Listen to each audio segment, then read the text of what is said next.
തൃശൂർ മാളയിൽ രാഹുൽ ഗാന്ധി തെരഞ്ഞെടുപ്പ് പ്രചാരണ പരിപാടിയിൽ സംസാരിക്കുകയാണ്. അതിലേക്ക് തത്സമയം. ആളുകളുടെ ചികിത്സയ്ക്ക് എങ്ങനെ പൈസ ചെലവഴിക്കണമെന്ന് അറിയാതെ കഷ്ടപ്പെടുന്ന ഒരുപാട് ആളുകൾ കേരളത്തിലുണ്ട്. I want to tell them, don't worry. ഞാൻ അവരോട് പറയാൻ ആഗ്രഹിക്കുന്നു, നിങ്ങൾ വിഷമിക്കണ്ട. Doesn't matter what you have, what your parents have, what disease your brother or sister has.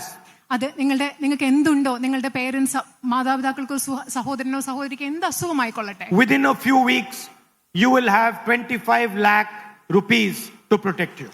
ഏതാനും ആഴ്ചകൾക്കുള്ളിൽ 25 ലക്ഷം രൂപ നിങ്ങളെ സംരക്ഷിക്കാൻ വേണ്ടി ഉണ്ടായിരിക്കും. You will have 25 lakh rupees to pay for the treatment of your loved ones. നിങ്ങളുടെ സ്നേഹമുള്ളവരുടെ പ്രിയപ്പെട്ടവരുടെ ചികിത്സയ്ക്ക് വേണ്ടി ചെലവഴിക്കാൻ നിങ്ങൾക്ക് 25 ലക്ഷം രൂപ ഉണ്ടായിരിക്കും. And you will use the money that we are going to spend for their medical treatment in other things. നിങ്ങൾ അതുപോലെ തന്നെ അവരുടെ ആരോഗ്യ ചികിത്സയ്ക്ക് വേണ്ടി ഞങ്ങൾ നൽകാൻ പോകുന്ന ഈ പൈസയും മറ്റു കാര്യങ്ങൾക്ക് വേണ്ടി നിങ്ങൾക്ക് ഉപയോഗിക്കാൻ സാധിക്കും. This is a historic location. This is a historic location. ഇത് ചരിത്രപരമായ ഒരു പ്രദേശമാണ്. This is the place where St. Thomas first landed. Saint Thomas വന്ന പ്രദേശമാണിത്. This is also the place where the first mosque in India was built. അത് മാത്രമല്ല, ഇന്ത്യയിലെ ആദ്യത്തെ mosque സ്ഥാപിക്കപ്പെട്ട പ്രദേശം കൂടിയാണിത്. And there are many important temples over here as well. അത് മാത്രമല്ല, ഇവിടെ വളരെ പ്രധാനപ്പെട്ട ധാരാളം ക്ഷേത്രങ്ങളുമുണ്ട്. You are an example of India's pluralism. ഈ രാജ്യത്തിന്റെ, ഇന്ത്യയുടെ ബഹുസ്വരതയുടെ ഉദാഹരണമാണ് നിങ്ങൾ. You're an example of how people of different religions, different faiths, different traditions can all live happily and lovingly together.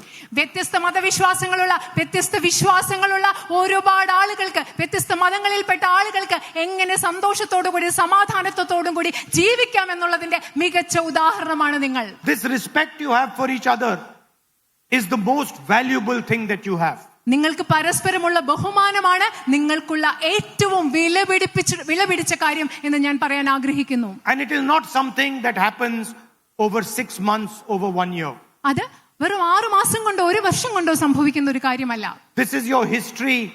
This is thousands of years of your history and your tradition. ഇത് നിങ്ങളുടെ ചരിത്രമാണ്. ആയിരക്കണക്കിന് വർഷങ്ങൾ പഴക്കമുള്ള നിങ്ങളുടെ ചരിത്രവും പാരമ്പര്യവുമാണിത്. And this is what I have learned in my time in Kerala.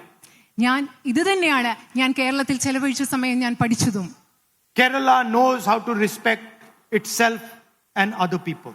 സ്വയം ബഹുമാനിക്കാനും മറ്റുള്ളവരെ ബഹുമാനിക്കാനും കേരളത്തിനും മലയാളികൾക്കും അറിയാം. Kerala is humble and compassionate.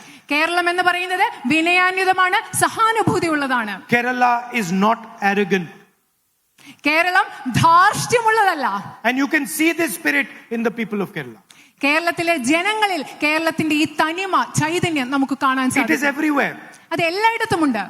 I keep repeating, why are Kerala nurses so popular? ഞാൻ വീണ്ടും പറഞ്ഞുകൊണ്ടിരിക്കുകയാണ്, എന്തുകൊണ്ടാണ് കേരളത്തിലെ നഴ്സുമാര് ഇത്രമാത്രം പ്രസിദ്ധി നേടുന്നവരാണെന്നുള്ളത്. It is not only because of their technical expertise. അവരുടെ ടെക്നിക്കൽ ആയിട്ടുള്ള കഴിവ് കൊണ്ട് മാത്രമല്ല, സാങ്കേതികമായ കഴിവ് കൊണ്ട് മാത്രമല്ല. It is because when they see a person, when they treat a person, they see a human being. കാരണം അവരൊരാളെ കാണുമ്പോൾ, അവരൊരാളെ പരിചരിക്കുമ്പോൾ അവർ കാണുന്നത് മനുഷ്യനെയാണ്. അതുകൊണ്ടാണ് they do not see a religion or a caste or a community or a gender. They see a human being. ഒരാളെ മുന്നിൽ വരുമ്പോൾ അവരുടെ മതമല്ല കേരളത്തിലെ നഴ്സുമാർ കാണുന്നത്, അവരുടെ ജാതിയല്ല, അവരുടെ സമുദായമല്ല, അവരുടെ ലിംഗപദവിയല്ല, മറിച്ചൊരു മനുഷ്യനെയാണ് കാണുന്നത്. They are gentle and they are compassionate. അവർ വളരെ സൗഹാർദ്ദപൂർവ്വ സൗമ്യമായി പെരുമാറുന്നവരും സഹാനുഭൂതിയുള്ളവരുമാണ്. And that is why the whole world talks about them. അതുകൊണ്ടാണ് ലോകം മുഴുവൻ കേരളത്തിലെ നഴ്സുമാരെ കുറിച്ച് സംസാരിക്കുന്നത്. You can go anywhere.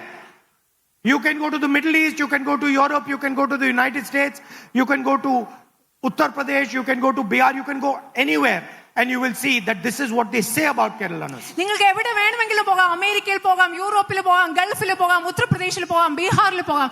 എവിടെ പോയാലും മലയാളി നഴ്സുമാരെ കുറിച്ച് എല്ലാവരും പറയുന്നത് ഇത് തന്നെയാണ്. So your nurses carry your tradition and your culture with you. നിങ്ങളുടെ പാരമ്പര്യവും സംസ്കാരവും കൊണ്ട് നടക്കുകയാണ് കേരളത്തിലെ നഴ്സുമാർ ചെയ്യുന്നത്. And this is something that you have taught the entire world, so I thank you for it. നിങ്ങൾ ഇത് ലോകത്തെ മുഴുവൻ മലയാളികളായി നിങ്ങൾ പഠിപ്പിച്ചതാണ്. അതിനുവേണ്ടി ഞാൻ നിങ്ങളോട് നന്ദി പറയുന്നു. Let us get a government that appreciates